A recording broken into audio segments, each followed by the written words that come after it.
Ever pondered why onions, these seemingly innocent kitchen staples, turn into tear-jerking culprits the moment you slice them open?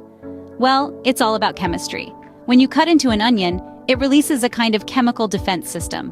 This system is activated by the damage caused to its cells, which then release enzymes into the air. These enzymes, known as alinases, are the first step in a chain reaction that leads to our waterworks. These alinases break down amino acid sulfoxides present in the onion and create sulfenic acids. Normally, these sulfenic acids would simply transform into a harmless substance. However, in the case of onions, a unique enzyme rearranges them into a compound known as syn-propanethyl S-oxide. Now, this syn-propanethyl S-oxide is no ordinary compound. It's a volatile sulfur compound, meaning it can easily get into the air. And when it does, it can make contact with our eyes. Once this compound reaches our eyes, it acts as a mild irritant. It interacts with the sensory neurons in our eyes, tricking them into thinking that there's something harmful present.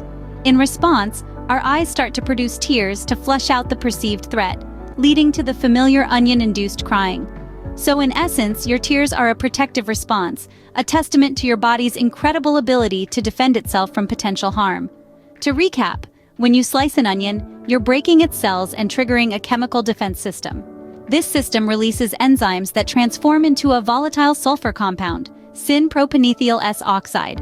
This compound, once airborne, can reach your eyes and irritate them, causing them to produce tears to wash away the irritant.